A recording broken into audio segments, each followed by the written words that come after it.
Hey everybody, Zac Buchanan Knives here.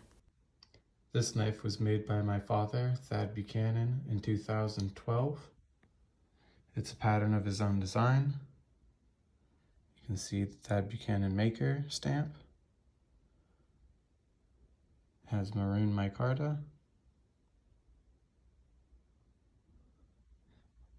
I'll be making another sheath for it today that fits alongside one of my knives that I made.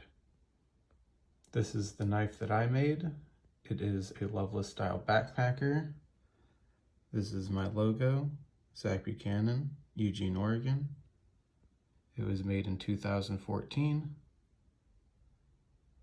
I'll be making a knife sheath for this and the knife that my father made.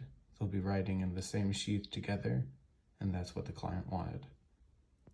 I made both of these sheaths, and they will return to the customer after I've made the third sheath so that he can carry the knives individually or as a pair as he feels fit. So I've roughly traced out the profile of each knife, and I'll cut these out and use them to make my sheath pattern. Since I have access to the actual pattern, I'll go ahead and trace that out and use it because it'll be more accurate than a rough tracing around just the knife itself.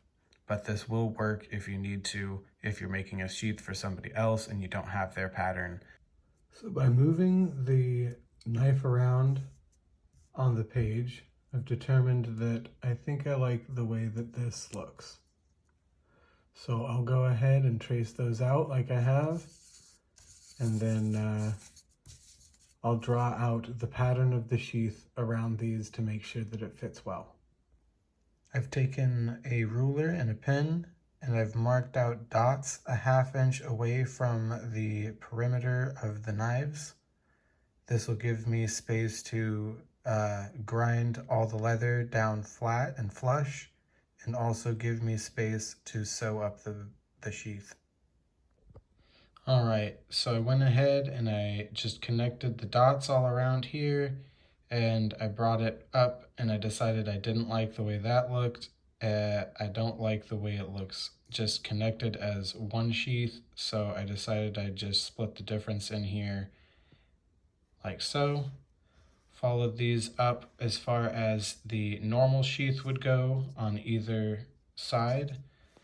And then I kind of just swooped this in like it would be looking on the regular sheath, and then connected the two of them. So I also decided that I didn't like the way that this line was following the curve of the handle, so I decided to just keep it running straight. And then I've also rounded this off because leather corners don't last. They will just get smashed up and eroded, so you might as well just round it off now. All right, so now I'm gonna cram this pattern down into the corner of this sheet of paper so I can trace it out and then work on the belt loops. So for the belt loops, I ran out of space on the paper, so I went ahead and just glued a strip of scrap paper to the back side, or I taped it rather, not glued it. I taped a piece of scrap paper to the back of this piece of paper to extend it out just this little corner right here. But I want to give 2 inches for the belt clearance, and then usually at least 3/4 of an inch for me to sew down the strap, but I'm giving myself an inch. And then I'll try to come up with a strap that doesn't look just like a straight line. So I've gone ahead and marked out this dotted line of where I want these straps to fold and ride on the belt. I've gone ahead and actually increased the size of the width of the strap on this side so that the two straps will be even. And then I'll go ahead and try my best to make both of these straps resemble a Loveless style strap, because I mean, they're both Loveless style knives essentially. So that's what we're gonna go with.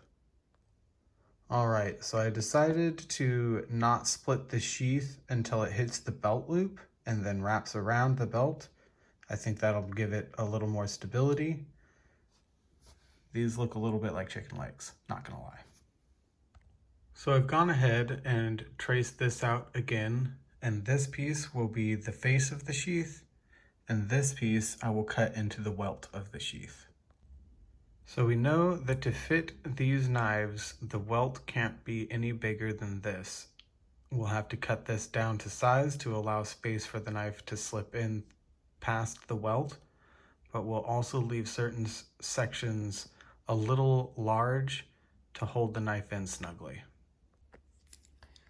So we'll take this section of the leather in so that the guard has clearance to slip down into the knife, into the sheath, but we're also about 1/2 of an inch from the bottom going to add in about 3/16 of a bump there so that the end of the guard has something to push past and be held into the sheath a little more snugly. And I'll show you what that looks like after I draw it in. All right, so I just drew a sloped line out to this dot and then sloped that line back, and then I rounded this out, and I've taken this little chunk out so that the blade can slip in, and I've rounded this off as well. You want to round these corners because, like I said before, a leather corner just won't last. It's going to get beat up.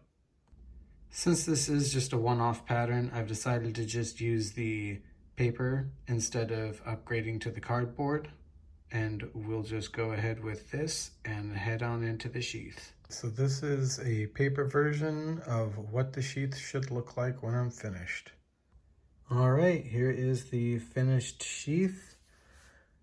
I have the stitching coming down and going back up the center, and then it meets in a little triangle right here. I've got 2 logo stamps to show that it is for 2 knives. Got 2 straps to hold it, and the belt loop will go right here. Some drainage holes. Should make a pretty nice little sheath. And here's proof that it actually fits both knives at the same time.